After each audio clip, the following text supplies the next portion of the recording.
Good afternoon, everyone. Welcome to our presentation today at the Center of Excellence in Migration and Global Studies of the National Open University of Nigeria. We are here to present our webinar. As we always do, we have gotten a presenter who is going to be talking to us today on a very interesting topic in one of the states in Nigeria.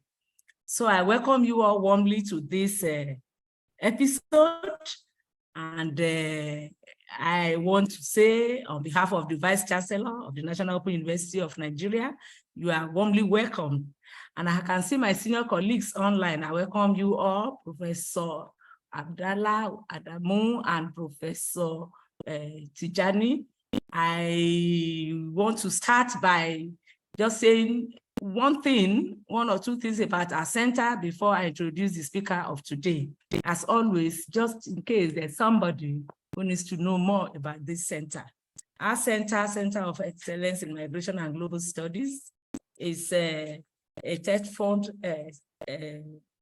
sponsored center, which came into establishment about 3 years ago under the tenure of the immediate past Vice Chancellor of the National Open University of Nigeria, Professor Abdallah Adamu, who is always with us online, though we missed him last week, and he's here today, and of course, as early as possible. This center has the mandate to provide sustainable leverage for interdisciplinary research in migration and global studies issues.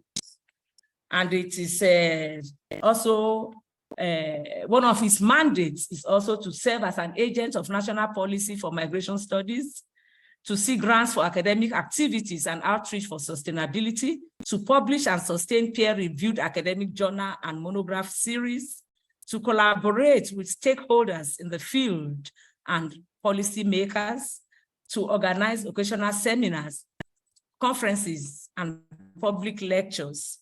And of course, our vision is to be the bridge between humanity and the future, and so many others that I will not want to continue to list. But right now, one of us is going to put the link to our website on this platform. Mrs. Blessing Alabi, please put the link for people to know our website, and they can feel free to visit it, And then we are also the publication of our journal is also online, the International Journal for Migration and Global Studies. We publish articles that are in every field, as many as possible, whether migration or not migration, topical issues. And we want you to access the journal, look at it, and see what you can publish with us. But however, I want you to know that we go through a very strict peer review, and our journal is free of charge. And so you can feel free to go to the site as well as the journal site and look at what we have there. Having said that, without much wisdom, yes, Mrs. Blessing has put it online, so we can look at the website of the center as well as the journal website. And very soon, maybe by the next presentation, you will see our Facebook presentation. And of course, we are on YouTube, which you can go into there and subscribe to our YouTube channel. Thank you very much for taking a little bit of your time to tell you about the center. Today, we have before us a scholar whom we are excited to have in our midst. And that is the person of Dr. Farin Agaibe. I hope I called it well. She is she holds a PhD degree in political science, specializing in peace and conflict studies. Her core research areas, of course, peace and conflict studies, democratic governance and elections, climate change, migration and displacement. So you can see that she is a guru in the area she's going to talk to us about today. She is a senior lecturer with the Department of Political Science, Benue State University. Makurdi in Nigeria. And she carries out research, of course, her teaching work normally both for undergraduates and postgraduates in political science, international relations, and strategic studies, of course, as well as peace and conflict studies. She has served in several capacities, including departmental examination officer for the public administration degree program in her university, coordinator of the part-time degree program of her department. She is the coordinator of postgraduate programs in her department currently, and she serves the faculty and university in various capacities as member of some selected committees, including the University Committee on Public and Specialized Lectures, Secretary, Departmental Committee on Conference and Public Lectures, and Treasurer, Nigerian Political Science Association, North Central Zone. She has also published widely and has attended so many conferences in both locally and internationally. So I'm very happy to introduce to us today Dr. Farin Agaibe, who will be speaking to us on forced displacement, migration, and security challenges in Benue State. This is not Nigeria in general. We know that this looks like a Nigerian problem, but we want to hear very specifically now in Benue State. So over to you, Doctor. Your time starts now, and we want you to give us your presentation. You are welcome, and thank you. Thank you very much, Prof. Thank you too for that elaborate introduction. I'd like to welcome all the participants online. Prof has done all the introduction, the topic, and where I am from. My name is Farin Agaibe.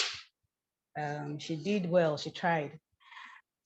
Thank you so much. You're welcome, everyone. Welcome, Professor Abdallah Adamu. Welcome, everyone.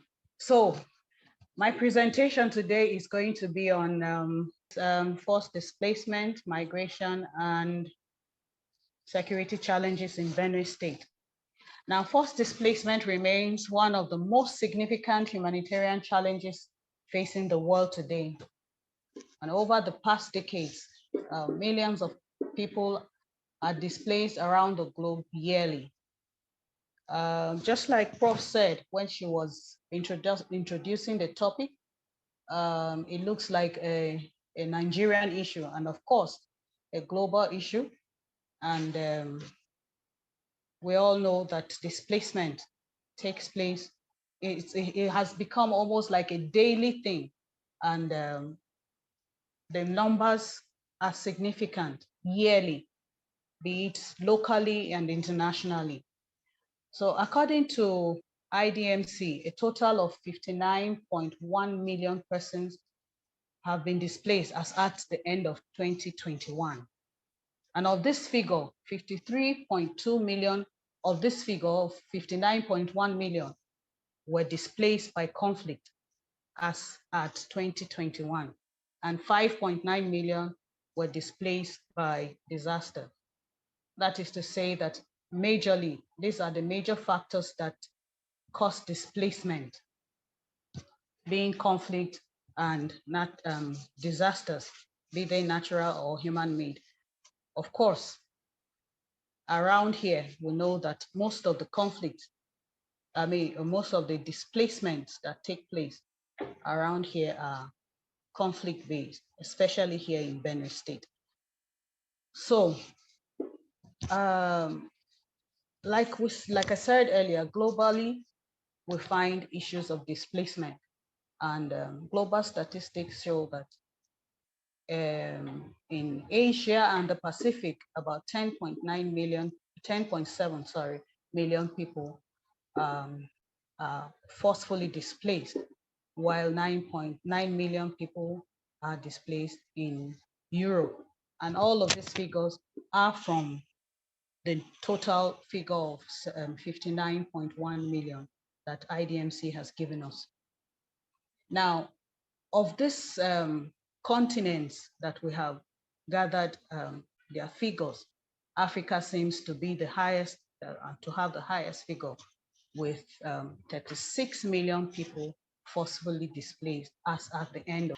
Now, the next slide shows us a higher figure of displacement from the UNHCR by the end of 2022.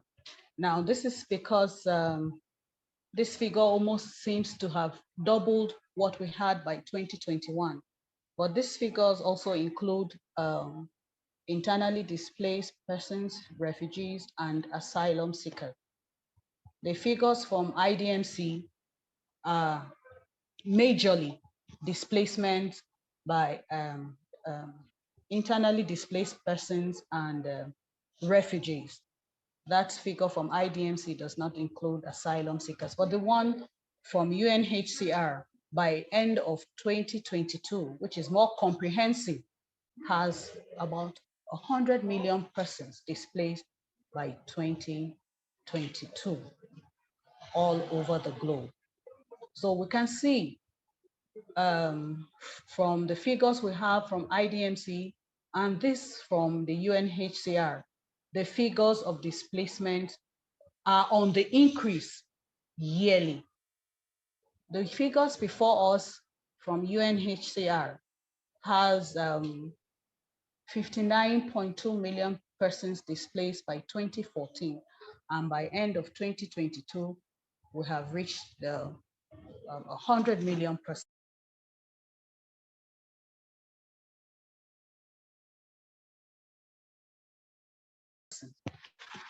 And I'm sure most likely may exceed what we have here now.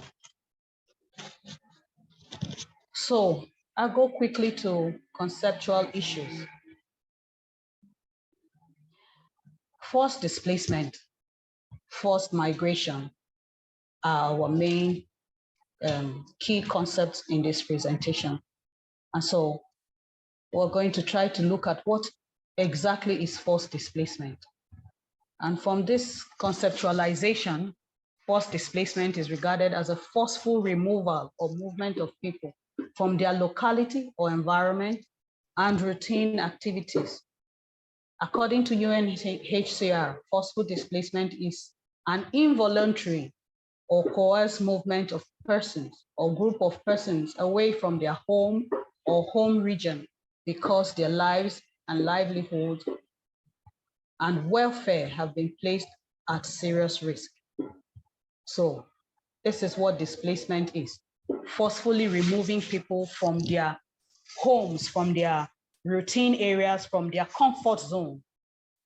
And I said earlier that displacement, especially around here in Nigeria, are majorly caused by conflict or by disasters. But within Benue State here, for most of the displacements we have, they are caused by conflict. We will see more of that as we go on in the presentation. And then we have types of displacement. Within national borders, displacement is referred to as internal displacement.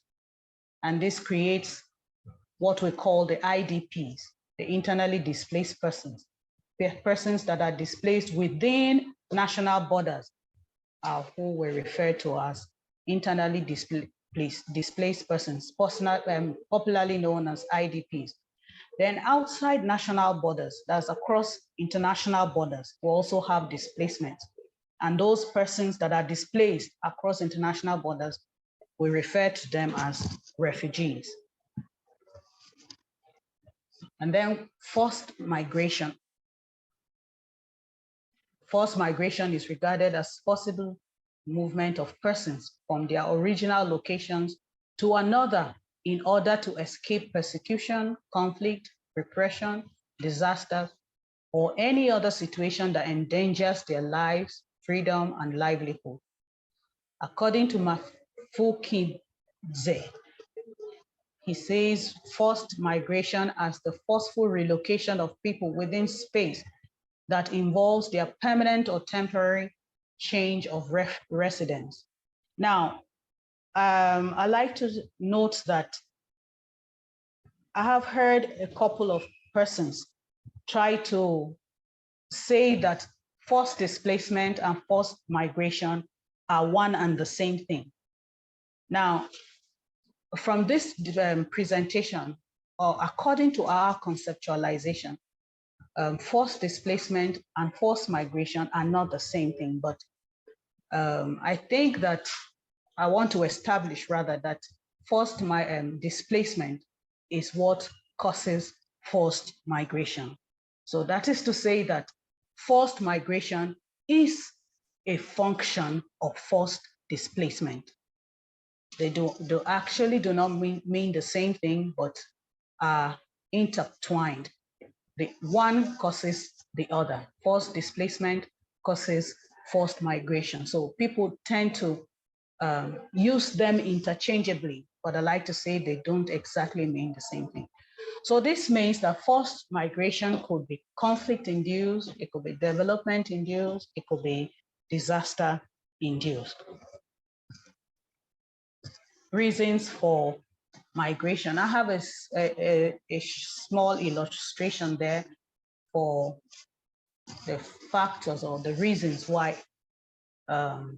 migration happens. Now, on this slide, we see pull factors and push factors. Now, for the pull factors, I would like to say that they are more or less factors that cause voluntary migration and not forceful migration. The push factors on my right are actually the factors that cause forceful migration. And there we have climatic disasters, which include issues like flooding, issues like drought, environmental change, environmental degradation. Then we also have issues of war, conflict, fighting, violence, and then poverty, farmers' life. For us in Benue State, this issue of farmers' life is a very key factor that causes migration, causes forced migration. As we go on, we will get to talk more on that, on the issue of farmers' life and then conflicts that have to also do with farmers here in Benue State. For Benue State particularly, climatic disasters, including issues of flooding, issues of drought, are really not a big challenge, so to say, that will warrant people to want to move from, their areas or their home areas to other places. So the push factors, like I said, are the major reasons for forceful migration. And then for us in Benue State, farmers' life and conflicts are usually the major reasons that are responsible for forceful migration. Now, we'll go to the rationale for this study. And the rationale actually talks about the major reason why this study is undertaken in the first place. Over the years, Benue State has experienced incidents of displacement due to several reasons. However, these displacements reached a crescendo with events of communal, boundary, and ethnic conflict, especially from the year 2000, which have led to high level of IDPs in the state. Again, the conflicts in neighboring southern Cameroon have also led to the influx of refugees into Benue State without any possibility of stopping soon. The increase in criminal activities issues of kidnapping and banditry have escalated the concerns of all citizenry. This study is therefore motivated to interrogate the extent to which forced displacement and migration have affected the nature of security in Benue State. Now, we make reference to the year 2000 in this study because it's a key year in Benue State. That's year 2000 marked, should I say, the climax or the beginning of serious conflicts and displacements in Benue State. That same year was the year that Benue State, some parts of Benue State were invaded by the Nigerian military, you know, because of the alleged killing of some military personnel in that area of Benue State. Now, why did military personnel have to come to Benue State? What was it that military personnel came to Benue State to do in that year? This was because of, should I call it peacekeeping? They came to put a stop to the conflict, communal conflicts that were ongoing in Benue State at that time. Now, that conflict in that area of Benue State, the Zone C area, the Zone A area is popularly called Zone A. The Zone A area of Benue State was engulfed in so much communal conflict in the year 2000, and by the reason of intervention of the federal government, the army was sent, you know, to restore peace in that area. And then there was that escalation that led to the killing of some military personnel. And then the state was invaded by more military personnel, and so many persons were killed. So many were rendered homeless. Homes were burnt down, farmlands were burnt, and all of that. And I would like to say that that marked the beginning of endless conflicts in Benue State. And then all kinds of conflict, from communal to ethnic to border conflicts, and now to the farmer herders conflict that we're all hearing about. Again, it doesn't just stop at that conflict that has caused displacement in Benue State. We also have displacement and forceful migration from southern Cameroon. We have a number of refugees coming into Benue State from Cameroon. Being a border state with Cameroon, we have an influx of refugees into Benue State. Now, this escalation of conflicts and forceful migration into the state has also brought about so many other things, including security challenges, issues that were not a concern or a border to the inhabitants of Benue State suddenly became a serious concern. So all of these factors have motivated this study to interrogate the extent to which this forced displacement and migration have affected security in Benue State. We hear of all kinds of things, of kidnapping, we hear of killings, we hear of attacks by unknown gunmen, and all of that. So these are the factors that have motivated the interest in this study. Now, methodology, what methodology was used in this study? The study adopted a mixed methods for data collection. A total of 100 surveys and 15 in-depth interviews were conducted in 5 local governments of the state. And these 5 local governments were chosen based on the fact that they constitute the local governments that have the highest figures of displaced persons and refugees. And these local governments include Makurdi, Goma, Logo, Gwe West, and Kwande. And data was also gotten from critical agencies such as the Benue State Emergency Management Agency, called SEMA, then the International Displacement Monitoring Center, IDMC, and of course, the United Nations High Commission for Refugees. theoretical basis. I wouldn't talk much on this for theoretical basis. The study has used two major theories, which is the forced migration theory and the social inclusion theories. An overview of displacement in Benue State. Like I said earlier, there has been an influx of persons, of displaced persons into Benue State, and they are majorly in two strands, majorly, and then of course there is a third one that is almost negligible. The first is the IDPs, which come in flow as a result of communal, boundary, ethnic conflicts, and they come from both within the state and other neighboring states like Nasarawa, Taraba, and even Plateau State. Then we have the influx of refugees from neighboring Cameroon, like I said earlier.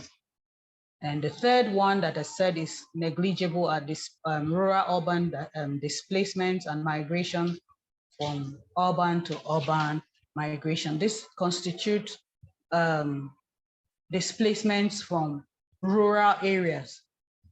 And for these ones, I said they are almost negligible. And then we have those ones from one urban area to another urban area.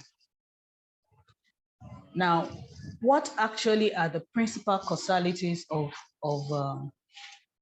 this displacement? We said Benue State is host to over 2 million displaced persons who have been displaced both within the state and other neighboring states, and of course, southern Cameroon. The major causes of these displacements we have noted earlier are communal clashes, there are farmer-herder conflicts, attacks by unknown gunmen, and then a few by climate change. We have talked about communal clashes within the state by the various communities, the Tiv-speaking communities, the Idoma-speaking communities. Of course, even within the Tiv-speaking communities, you have clashes among the Tivs themselves over land issues, over boundary issues within the communities. You know, we have several of those clashes, and they don't come very lightly. They lead to lots and lots of displacement. We have had communal clashes in Kwande local government. We have had in Kasanala, Logo, and the Kum area. And then even as we speak, there are communal clashes in Konshisha local government, you know, and that has been on since last year. And as long as those clashes are on, people keep getting displaced, people keep migrating, moving away from those areas to more secure areas. Then of course, the issue of the farmer-herder conflict that, you know, has almost become a national issue. Anywhere, almost every state in the country now has issues of this farmer-herders conflict, but particularly in Benue State, this is a major cause of displacement because predominantly Benue State is an agrarian state, and so most of our people are farmers. And we have had these attacks from herders. Now, one of the major causes of this farmer-herders conflict is what we call climate change. And that is why we have climate change as one of the principal causalities. Now, because even though climate change does not directly affect the farmers so much because, you know, they have a way of getting by in dealing with climate change, but climate change has affected other areas indirectly, has affected farmers in other ways indirectly. For instance, in the issue of the herders, farmer-herders conflict, we liken that majorly to climate change because, you know, the herders come into Benue State looking for arable lands and fertile lands where they can graze, where they can feed their cattle, where they can get access to water, you know. In the far north, we have challenges of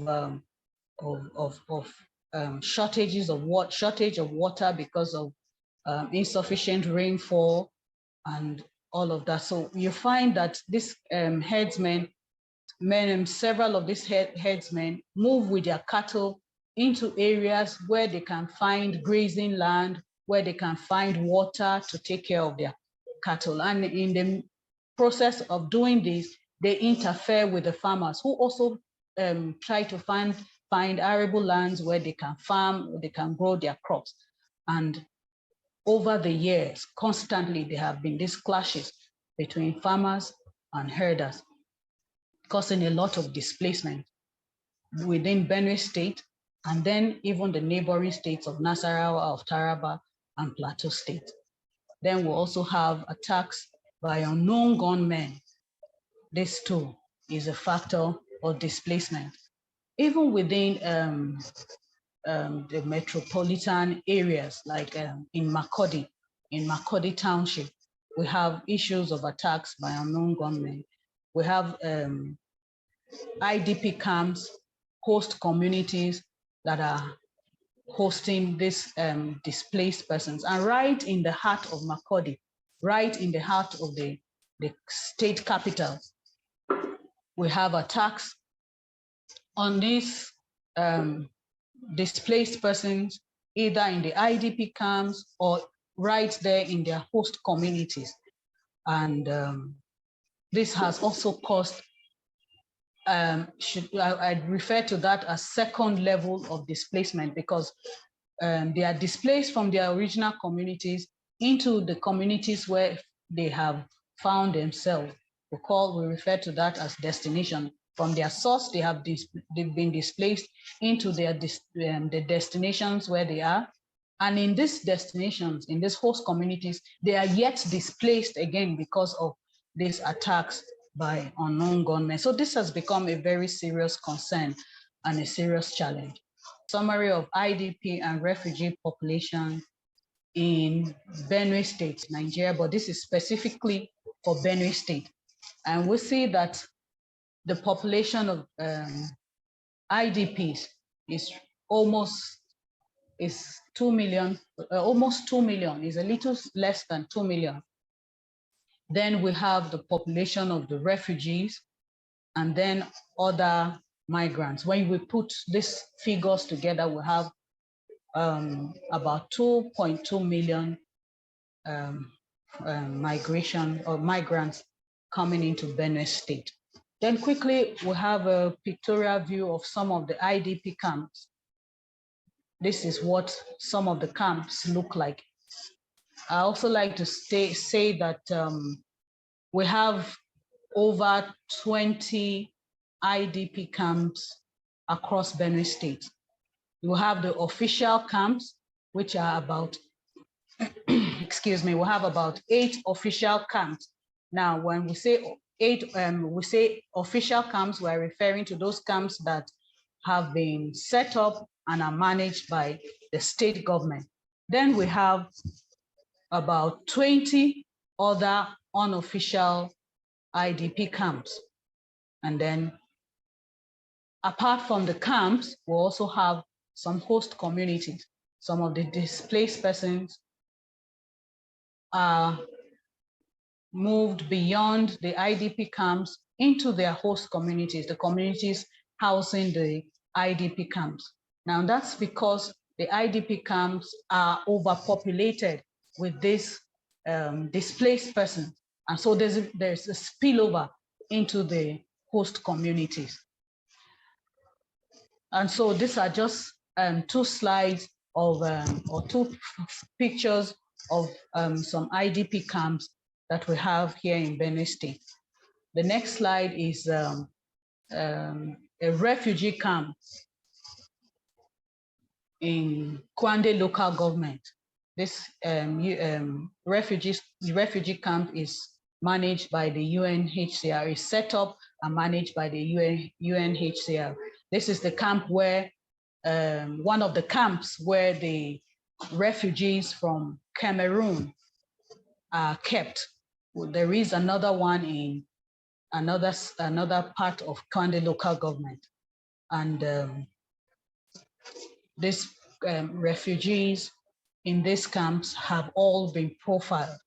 Now, for the IDPs, I would like to say that we may not have a total, a well-structured profile for all the IDPs because of their numbers and because of the fact that they are not all in the IDP camps. I said earlier that there are many of them, several of them, that are in the host communities. Now, for the refugees, we have just 2 camps in Benue State, and both of them are in Kwande, set up and managed by the UNHCR. Now, we talk about security issues following displacement, following forceful migration in Benue State. Now, when we talk about security issues, we don't only refer to security issues in the state. There are specific security concerns for the IDPs, for the host communities, and other general security concerns. A major security implication for the displaced is the issue of human security. Now, when we talk about human security, you know what we're referring to: the economic, health, socioeconomic health, and all of that, well-being of human beings. Now, looking at what these camps, looking at the pictures of the camp that we have before us, one will hardly believe that humans live in this kind of environment. But this is actually true. This is where they live. Now, these children that are displaced along with their parents and their families, for the children in those camps, they hardly have opportunities to even go to school. From where they come, most of them that we interacted with said they were in school, but here in the IDP camps, there is no way they haven't been in school all the while that they are in the IDP camps. Their living conditions are pitiful. They are really dehumanizing living conditions. So one of the first security challenges for the IDP I refer to as the human security challenge. And then for the IDPs, the IDP camp become breeding grounds for vices and other insecurities. Now, these camps, I put destination in bracket because we refer to these camps as their home communities where they have left. The places they have fled become breeding grounds for vices and other insecurities because they have fled those areas. You hardly have anyone in those areas. They displaced persons whose homes the displaced areas are afraid to go back to those areas for fear of being attacked again. You know, so because their homes have been left unattended, they have been left empty, they have been tendencies towards those places becoming breeding grounds for vices and other insecurities. Because of course, people who flee, when people flee communities, they don't always all run away. A few other ones stay back. And we have had issues of hoodlums raiding those areas, raiding those homes where people have been displaced. As I speak, personally, I have also had a reason of being displaced right here in the heart of Makurdi town. I lived in a place on the outskirts of the town called Adaka. It's a peri-urban area, and somehow in 2014 into 2015, we had attacks by herdsmen on that community where our estate was. And, you know, we all had to flee. We had all the occupants of the estate had to run away into safe abodes in the township. And then security operatives that were there at the time, surprisingly, were the first to even flee And so there was no form of security in that estate anymore. And then before long, we had burglaries of all kinds, breaking into people's houses and theft and, all kinds of activities going on in that place, because the area was abandoned, no security was in place, and,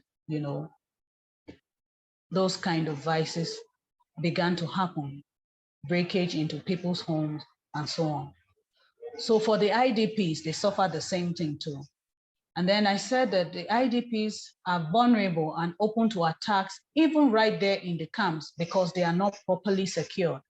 Right here in the heart of Makurdi town, we have, I think, 4 IDP camps, one in Abagana, one in Agan, then in the Federal Low Cost, and in North Bank. And these camps are open. We see the tents that this camp, this IDPs live in. There's just no form of security. And so because they are vulnerable, the camps are open, they are not secured, they are open to other forms of attack. In Abagana, 2 years ago in Abagana camp here, and in the host community, there was an attack. There were 2 attacks on Abagana camp, and some of the IDPs were killed right there in the camp, and then a few others in the host community. When I went out on this survey, I met 2 women who had fled conflict in Nasarawa state into Benue state, were in the camp, and then eventually moved into the host community, hoping to get, some kind of livelihood, get a place where they could grow crops, could farm and grow crops just for sustenance. And then there was another attack on that community, and they lost their eyes because stray bullets hit 2 of them particularly on the eye. And they told me, look, when we fled from Nasarawa, we were not hit by any bullet. We thought we were safe in Benue state here, and look at what has befallen us. So these IDPs are open to attacks right there in the camp and even in the host communities. Then the issue of homelessness, joblessness, and food security. Recall that I had said Benue State predominantly is an agrarian state. Most of the people in rural areas, even in the township, are engaged in agricultural activities. We do a lot of farming, both for sustenance and for, commercial purposes. And because of this displacement, these farmers are not able to go back to their farms. Farmers are not able to engage in agricultural activities like they usually would do. And so there's a challenge of food issue. The level of agricultural output has really declined. It has really diminished. And of course, it has also rendered this displacement has rendered these people homeless, not just homeless, but also jobless. Because in the host communities and in the camps where they are, they hardly have any land to farm, especially within this, the state capital, where there is hardly any form of land, available land for them to farm. I know that government has tried to make efforts to provide farming areas for them, but it's just not, it's nothing compared to what they were doing in their home communities where they were displaced from. And then I also said conflicts with host communities arising from pressure on resources. Now, the IDPs are kept in camps, but also in the host communities. So both those in the camps and those in the host communities depend on the host communities for their resources in terms of water, in terms of land, in terms of, even jobs, menial jobs that there are in those host communities. So all of a sudden, these host communities find themselves in a situation where they have to contend with the IDPs in order to be able to survive, in order to be able to get access to the resources that were hitherto easily available and accessible to them. So, but because of pressure from the displaced persons, they begin, there are conflicts arising from the displaced persons and those people in the host communities. You find that there are, every now and then, there are breakouts of fight, of violence, of all sorts. One of the days that I visited the camp in Abagana, there was this rush by the people in the host communities, the inhabitants of the host community, or indigenes of the host community, and they were like, these IDPs have been sharing their resources with them, and all of a sudden, when we come around to give some kind of relief materials, it is only to the IDPs. No consideration is given to them. And before we knew it, there was a breakout of a fight, and we had to take cover from that place. So these are some of the issues that the IDPs, the displaced persons, face in terms of security challenges. And then there are also security implications for host communities, like I said. We have undue and excessive pressure on the communities due to population increase that leads to conflict between the host communities and the IDPs. Just the same issue I have said, for it applies to both the IDPs and the population in the host communities, the people that are indigenes of the host community.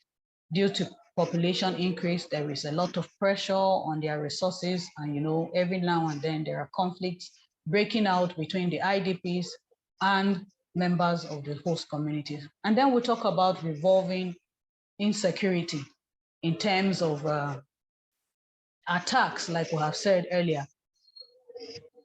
The displaced persons are open to attacks, both in the camps and in the host communities. And then when these unknown gunmen come, when these attacks happen, it's the host communities are not left out of it. It's not like the attackers identify or just single out just the IDPs to attack again. When they come, it is the whole community. So the host communities also suffer this revolving insecurity of continuous attacks on the vulnerable displaced persons. And then for the general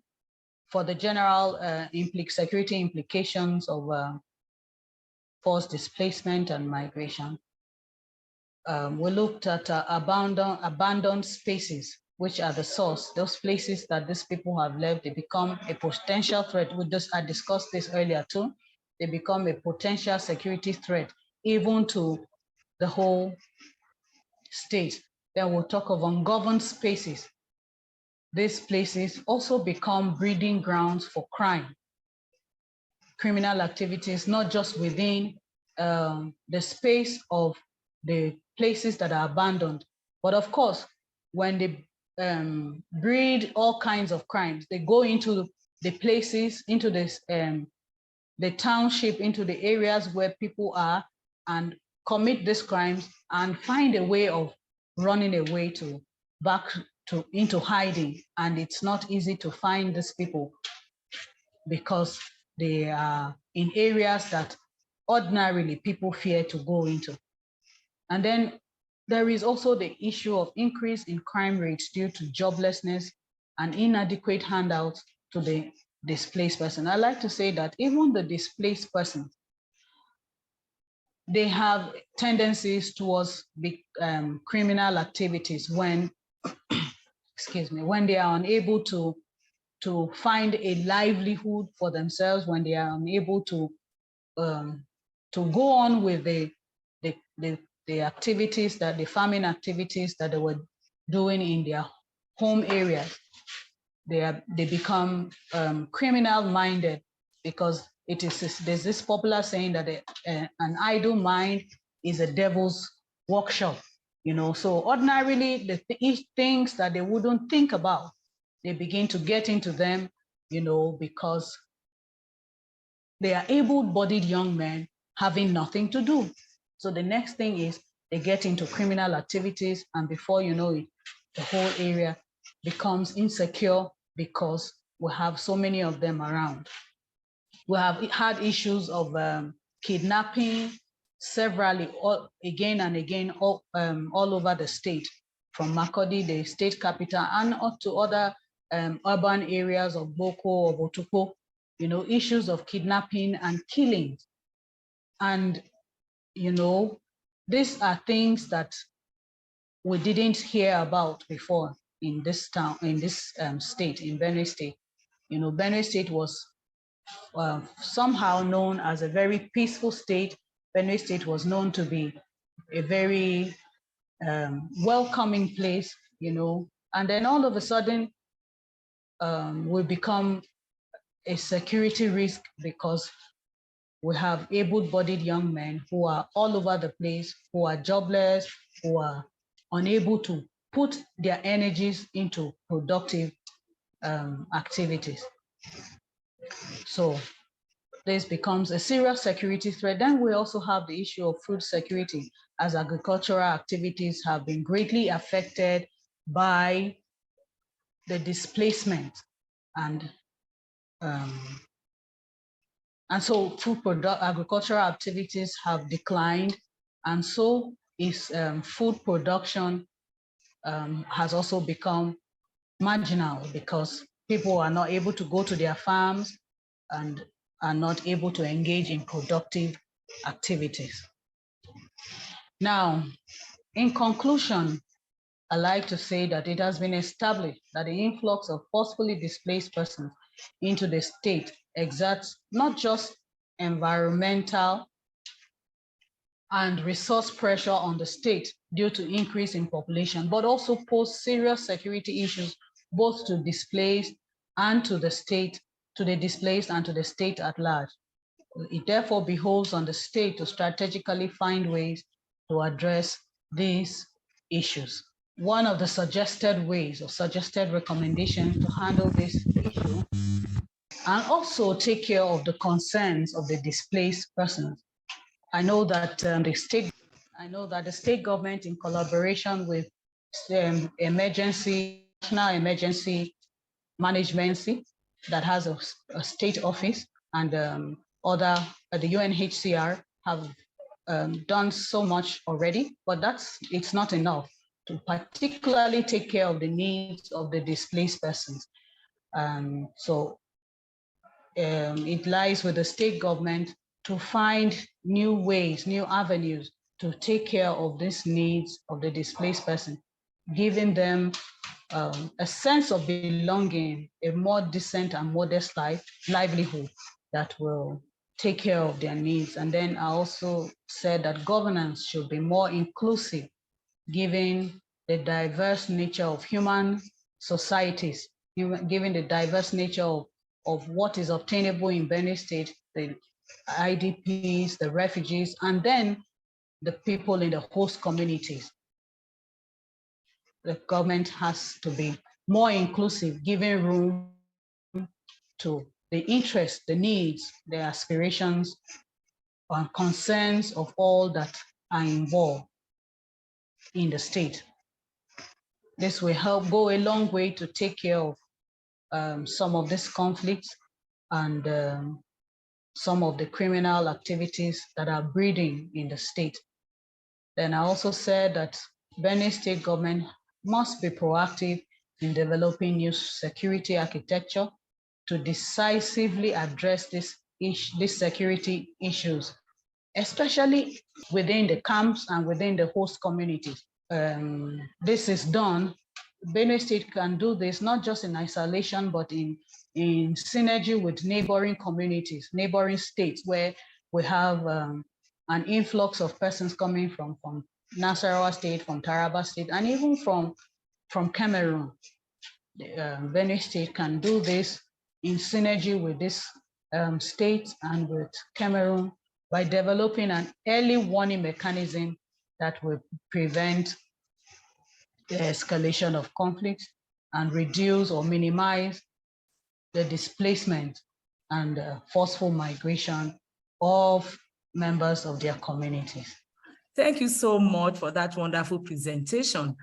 If I can, there's somebody who has something on the chat, the Professor Oba Abdallah, who said he had to go for another urgent assignment. But before I read out what he has on the chat and call Professor Tijani to speak, I just want to say I enjoyed one thing very much in this lecture. At least you have been able to you have been able to explain clearly that it's the push factor that gives rise to migration, and that it is often mistaken that they are the same, but they are not. I think that is a very notable information, that it is the push factor that makes people migrate, and not that push factor and migration or forced migration are the same. They are not the same. But I want to really appreciate something here, and you have been able to mention it. I had a question that the IDPs, they are facing security threats. And my question was going to be, are they not security threats? The IDPs themselves, are they not security threats? But you answered it in one of the comments you made lastly, that they go into what they wouldn't have gone into because of their situation. That also includes making them a security threat, my own personal view. And Exactly. then secondly, you had problem with farming, or you still have problem with farming. Yes, I know that maybe there's been a problem with people coming to attack people on farmlands. But I want to say, can there be a way? You will answer all these questions after, you just please note them. Can there be a way that the IDPs can be made to farm the land? Because I don't think we can farm the land enough. I think Nigeria is blessed with land, and I believe that Benue State is also blessed with land because it's in Nigeria. Can they not be made to farm? Yes, there's problem with farming, but even little farming, they can get what to eat, and hunger can be reduced. What do you think? Maybe we direct or we bring to the attention of the government how these people can be made to farm the land, and perhaps we have more food, both for them and for others to even eat. Or do you think they will not do well in farming? I think everybody can farm. So I'm trying to look that farming should not have been a big issue when you have such people who seem not to have steady way of income or jobs. They can go into this farming and make food abundant. And I think they used to, is it Benue say they call the food basket of the nation? I know they used to have one name that we used to recall in those days.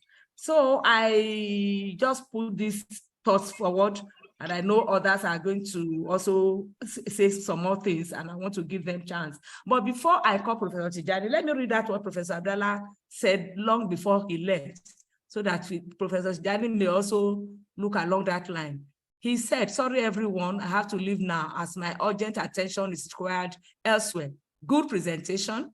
What I had wanted to ask was the extent of social impact of the IDPs, the settled population, e.g., intermarriages, food influences, culture, behavior, etc.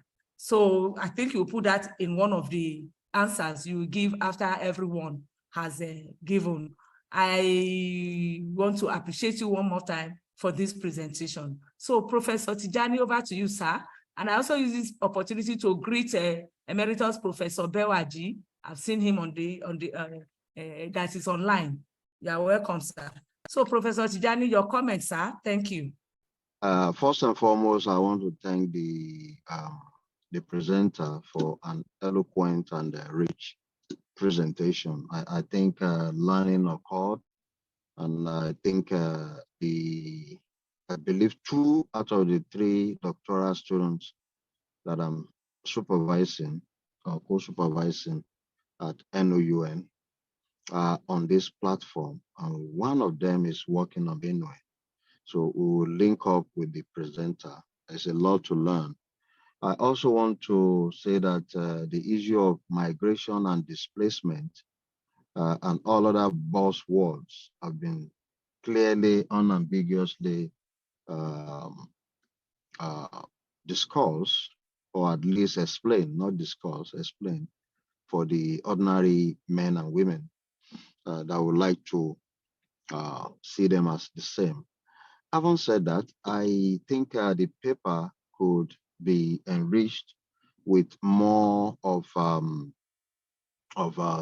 government, non-governmental tokenism, as they may sound, because the activities of the government and those of the non-governmental agents, I didn't hear any of it, or maybe it's in the paper. The presentation did not have time to cover that, but I think they deserve some coverage. Also, we will continue this conversation because I was privileged to have won a grant in the first instance for, I think it was 1.9 million pounds. 8 of us, led by someone in Open University, UK. And then we interrogated IDPs across Nigeria, but more importantly in the Abuja area. And I can tell you that even in the capital city, the challenges are there, and you are right. And I'm emphasizing this because of what the director of the center, Professor Aneto, mentioned. Even within Abuja, there is no space to farm, talk less of being new in another man's or woman's territory. So the social conflict, as Professor Abdallah will want us to interrogate, will continue. But nonetheless, I see this paper, the presentation, as enriching. And the issue of displacement and migration, as earlier, highlighted by the presenter, is global. And when I heard her saying that, I just smiled, and I thank God for wanting to do this in fall. In August, I'll be teaching a course, Global Issues, at Morgan State University. And the global issue is an undergraduate class. And then the lecturer has a latitude to pick or focus on thematic themes. And guess what I'll be doing is about migration, politics, and development in West Africa. A lot of video documentary for the young, mostly African American, Caucasian, U.S. citizen students that will be in the class. So, and I think this presentation will enrich our purpose. I thank you most sincerely, Ma, and I have to stop now. Thank you so much. Thank you. Thank you very much. We are free. Everybody is free to ask questions or make comments. Yes, I have a question. Yes, sir. Over to you. Okay, my name is Sylvester. When she was mentioning the challenges in the ID camps, I mean the security issues, I think one of the major challenges we're having in the ID camps is the issue of the coordinators, or let me say the managers. Because what I'm saying so is that, like food items and other things, is not getting to the rightful victims. It's not getting to them. They will hijack it from the point of the resources being released, then taking few to the ID camps. And all these things have been causing controversies between the managers and the victims. It has been causing a lot of conflict in the ID camps. So this is one of the major challenges we're facing in the ID camps. Even in the security issues nationwide, the so-called managers or the or gas on the top will be hijacking the resources that meant to be given to the people fighting these battles in the field. Like when she mentioned that in one of the occasions where she lived in the estate, that something happened that unfortunately it was the security that first even ran away. Yeah, they will run away because the money they made for them, they're not getting it. And they was fighting these battles in the field. So these are the challenges we're facing, not only in Benue, all over the country. So I think something has to be done in your recommendations that the managers of all these ID camps and the managers of all security networks should be sincere to the people in the field. They should be sincere to the victims. If you are giving 1 naira to give to the victims, make sure that that 1 naira get to them. So these are one of the challenges we're facing in the country. Thank you, presenter. Thank you for the good presentation. Thank you. Thank you very Thank much for you. your comments. Thank you. So it looks like we allow you to answer those the questions and comments because I can't see more hands up for now. So maybe by the time you finish, there may be 1 or 2 more questions. Over to you, presenter. Thank you for, I'll start with your question, Prof, and your observation on whether the IDPs themselves are a security threat or not. Like you noted, I think some people have their mic still on, so there's an interference. So you rightly noted, somewhere towards the end of the presentation, I said that the IDPs themselves are actually a security threat to the extent that they are in those camps.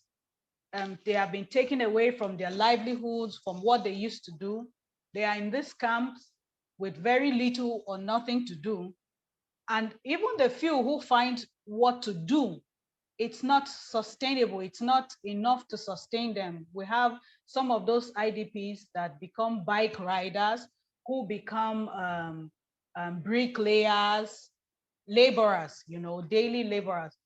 But then how much do they earn from these activities that they carry out in comparison with what they were earning in their home communities, where they have had farmlands and they were able to sell their products or their produce? So out of want of what to do and inability to sustain themselves with what they have at the moment to do, they also go into other criminal activities and become a serious security threat to the host communities and environs where they have found themselves, the destinations where they have found themselves. So of course, these IDPs are a security threat to the host communities and environs themselves. And then you asked if they can be made to farm the land.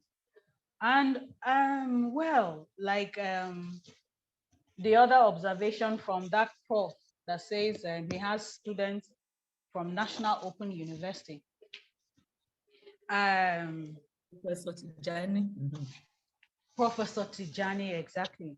He rightly observed that it's really not easy to find lands to farm. Recall that I said predominantly Benue State is an agrarian state. So for most people, they farm their lands.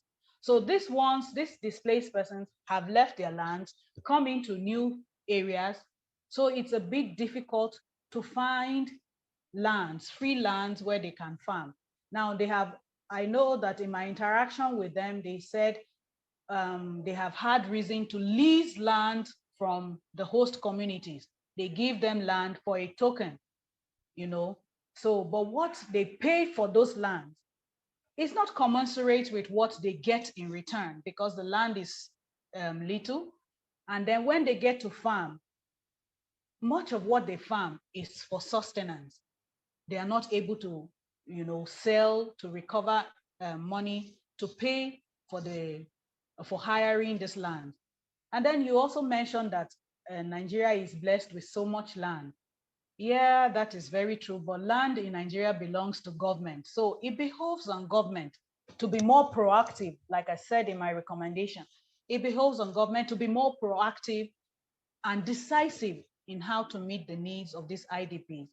It's not too much for government to give out lands, that are lying idle. They are, even within Benue State here, where I say it's agrarian, people farm and all, we still have vast or free land, but people can't just get into those lands and not be harassed, except they are legally handed over to them.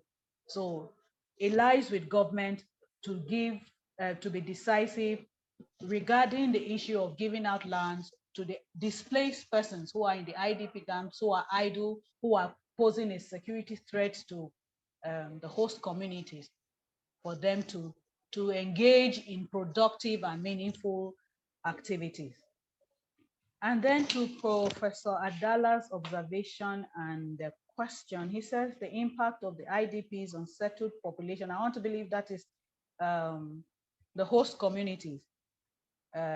For example, intermarriages, food influences, culture and behaviors. Of course, this cannot be completely taken out, but in this presentation, my focus was on the security implications. But that is not to take away the other impact, the other socio-cultural impact, the other socio-economic impact of the displaced population on the settled or the host community. And they have had reason to intermarry with the host community. And of course, even within that context, we have had issues of conflict arising from that, the displaced persons having relations with people in the settled community also have resulted in some kind of conflict, because the settled population feel that the displaced persons are coming to take away their women, they're coming to take away their girlfriends, their wives, and so on and so forth. And that is in itself is a threat, because conflict arises from those, those kind of situations. So, yeah. And then the issue of enriching the work with the interventions from government and NGOs. Well, this is a PowerPoint presentation. So just the key issues, we're taking out to this presentation. But of course, the activities and intervention of government and non-governmental organizations cannot be underestimated in this regard, in the issue of displaced persons at all, because but for these interventions, I don't know what would have become of the IDPs, because even with those interventions, we still have these issues, we still have these complaints, we still have these challenges. So just imagine that those interventions were in there. But of course, that is well taken. It will be highlighted in details in the paper itself. Thank you very much. Prof, I can see someone Thank you so much. their hand. No, yes, there's something on the chat box. I'll read it out to everyone's hearing. But I just want to say quickly, I think in that recommendation, what I'm really driving at, to farm the land, as limited as we think there's land, we still have a lot of bushes in this country. And I'm sure in Benue State, even though I've come to Benue State on one occasion, only once, but I know that there's still a lot. So the government intervention in making land possible for them to farm should be very well addressed in that recommendation. Because if there's land, those people should be busy. The few IDP camp I visited, I just see that they keep populating the land. They tend to have children in masses. Maybe you get there, you see one person has 6, and all of them will be following each other, maybe 10 months difference or one year. That's what they seem to be busy doing. And it's obvious. It's because most of them are really idle and they have time to really procreate in abundance. So they can also give them land to farm. And I think it's a doable thing. So we should look at that angle. There are bushes. I can see somebody's hand up, but before I call, I think, I'm not sure whether it's Professor Aliu Akoshile, but before I call him, let me quickly read out what we have here. It is looking at the methodology of this work. It says the idea presented is a good one. However, I am interested in the sampling technique adopted, particularly what is the population of the targeted displaced persons, communities, and how did the presenter come about the 100 sample size. Shaibu Makonjo Olataye, a friend of now. Well, I don't know that. So, but you got it. We'll be interested in your sampling technique. You want, let's leave that. We'll answer it, but let's give the others a chance to speak. Just note that question, ponder on it, and then you give an answer. So, Professor Aliu Akoshile, if I'm right, over to you, sir, after which Professor Samuel Emmanuel will speak. Thank you so much, Ma. My name is Aliu Akoshile. I am delighted to accept that honor of being, called a professor beforehand. I dare not say that loudly in the presence of Professor Tijani and my other lecturers. I'm a doctoral student of Open University. And I want to, first of all, start by thanking the presenter. This is a cerebral paper she has done. I mean, very well presented.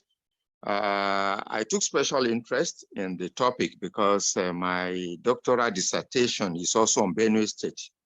Even though I'm looking at a different thematic issue of the herder-farmer conflicts.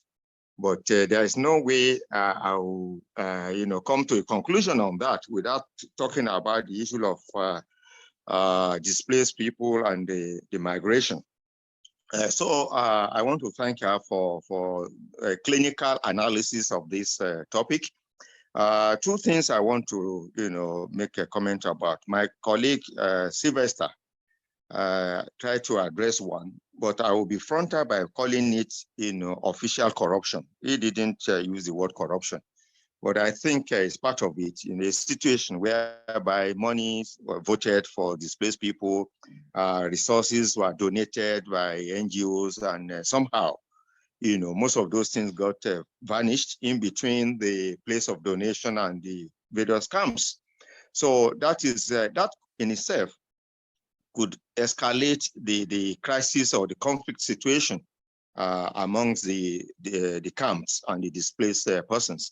Now, the other one, which is a suggestion to my able doctor, the presenter, is that I think government has to factor in the role the community leaders, or if you call them the traditional rulers in the various areas, can play, because if you are relocating people to a community and the traditional institutions or the rulers, elites in that place are not, fully, brought on board, yeah, they will accept the relocation because it's, of course, forced on them as well by government, but they will not support it and they will not do anything to ensure that there is harmony, between the displaced people who have come to their community and their own host members. For instance, I love the idea of, allocating lands for farming and what have you, but who will do it?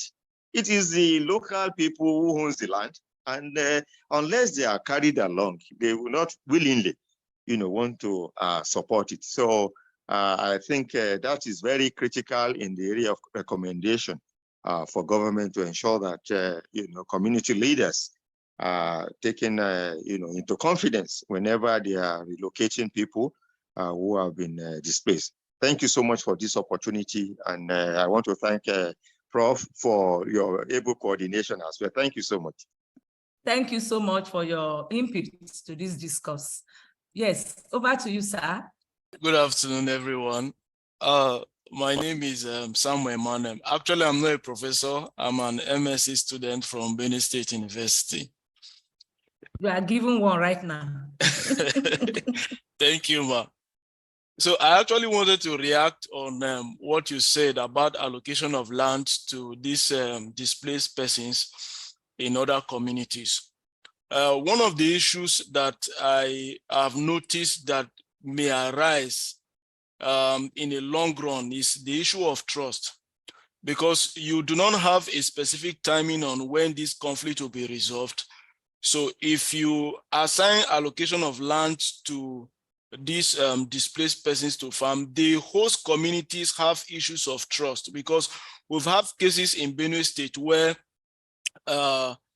people migrate to another community to farm, and because it took longer time for them to relocate back to their farmlands, it created a lot of conflict, you know, because there was pressure on the resources, and the host communities began to feel as if these people are not going to live again. You know, so those kind of issues in a long run, we create a lot of conflict. It just has to, like the last speaker said, if the traditional leaders are carried along, and a kind of, should I say, MOU is signed to ensure that there's trust among the both parties, that issue can be addressed. Thank you very much. Thank you very much for your contribution. Thank you, and we'll give the presenter an opportunity to respond to the chat's question as well as the last two comments quickly. Okay, thank you very much, Prof. And thank you, participants. Yeah, to the issue of sampling technique and how we arrived at 100 surveys. Now, well, the sampling technique used here is purposive sampling technique. Okay, but for the 100 participants, this number was taken out of a larger project, 2 states. Okay, and so there were way more than 100. I just decided to take responses, 100 responses from that larger project, of which of course I was involved, and I'm a custodian of the data that was collected in that regard. So the 100 is just for the purpose of doing this paper. If not, we had a larger sample size for a larger project. But of course, it's within the same area of study. But then the technique was purposive. Recall that I also said that the number, the 5 local governments that were selected was based on their figures. They are the 5 local governments with the highest number of displaced persons, and of course, IDP camps within the state. Now, I also had said earlier that there is hardly any local government within Benue State that does not have an IDP camp or does not have displaced persons. There are displaced persons all over the state. But within these 5 local governments specifically, the populations are quite high. And so it was based on that we singled out these 5 local governments. And then the 100 responses used in this work was taken out of a larger project that was done earlier. So I hope that answers his question. But for the sample technique. Sorry, before you go ahead, to answer the other 2 speakers, I appreciate that you have 5 local governments that you concentrated on because they had the largest population in the state. Am I right? That's what you have said? Yes. So if you are taking 100, I want to believe the 100 were from these 5 local governments. Yes. I don't know whether it's from, if it's from the 5 local governments, then you have to go ahead to tell us how you selected these 100 from these 5 local governments. Believe it, I know you have some large number somewhere, but from these 5 local governments, you can just tell us, maybe you just randomly or incidentally selected people interested or whatever. You must just put a kind of small methodology there, how you selected the 100 from these 5 local governments. I think if you say that, either it is I know it's a purposive sampling from the beginning because you decided to go to where they have the largest. That's already purposively doing that, right? So, but how you selected those 100 from the 5 local governments is very necessary to make this methodology a bit straight and scientific. So just try to look at it. How did I collect this? How did I select this 100 from these 5? Did I say, okay, each local government, I will take 20, 20, 20. That's also a kind of purposive.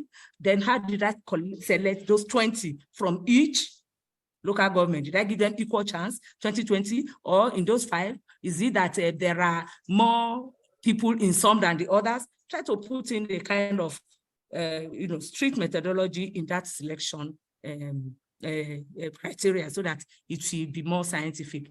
I think that person was actually going to that angle. So you look at it again and you make it a bit more scientific. Okay, sorry that's to well, interrupt you. no, that's fine. That's fine, but and also well taken.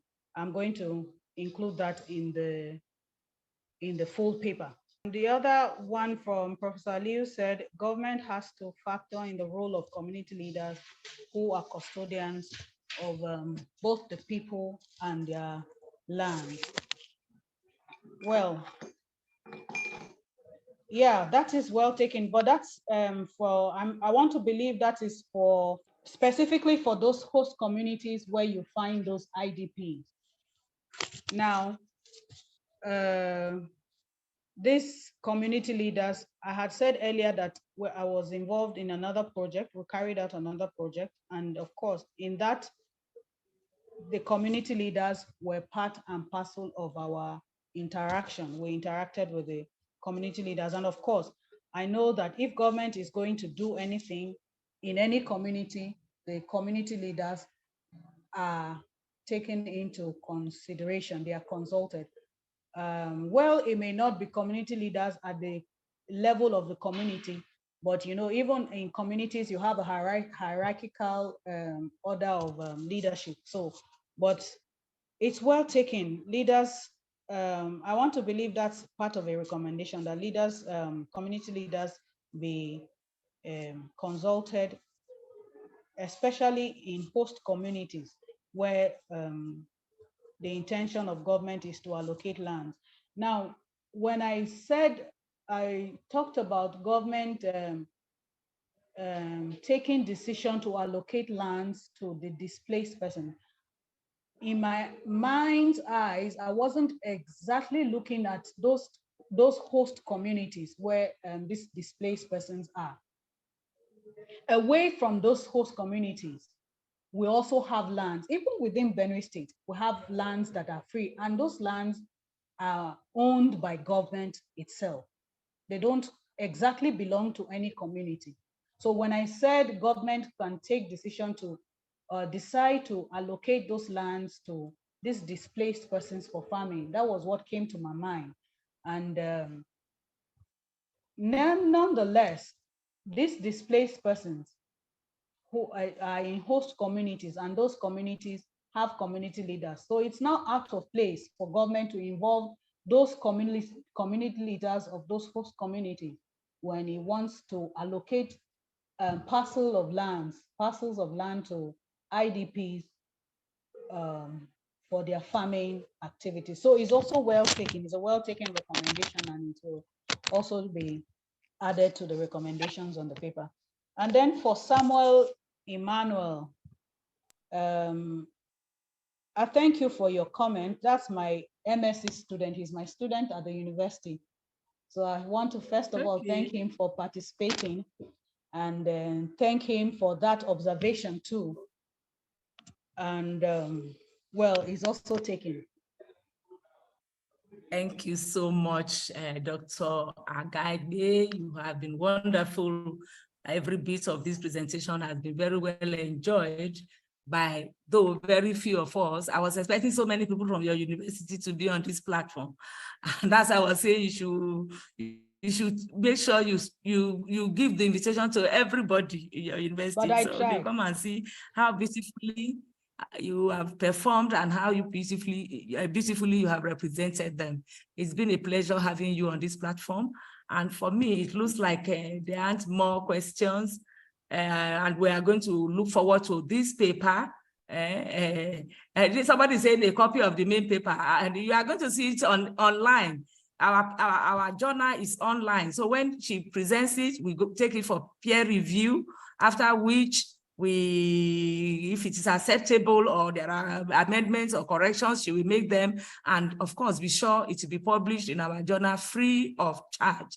Our journal, International Journal of Migration and Global Studies. And we are on our 3rd volume. So we are going to make sure she works hard to give us the full paper in the next 1 or 2 weeks. Doctor, we expect to have your full paper. Hopefully the work is completed and you have to send across for us to peer review. We have eminent professors who will review your work. So you will have it free of charge online, e-copy. The writer of that question, I think is Aliu Akoshile. You have free of charge, don't worry. And our hard copy will be given to our presenter, free of charge plus e-copy. So she's really ready for us. So we are very thankful to you all for being here to make it a wonderful day. Despite the fact that we are few, I'm sure we have something to gain. And those who will watch this video later, we gain 1 or 2 things. We appreciate your coming, Doctor. We really thank you. And we are proud of your presentation and of you. Thank you so much. Thank you. And thank you all for those who make comments and ask questions. Very well appreciated, because you made it interesting and interactive. So we look forward to any of you who wants to present on this platform to get in touch with us. And our email address, I think, was put up. Blessing, you put up the email address of the center, so you can get in touch, and you can get to us through phone. Like I know a few people here have my phone, and if you know Dr. Aga Igbe, she has my phone number, Professor Tijani, and all that, then you can tell us you want to present, and we give you the opportunity to present. And thank you so much. And as it looks like no further question or comments, we say have a nice day. Thank you for being here with us. Bye-bye.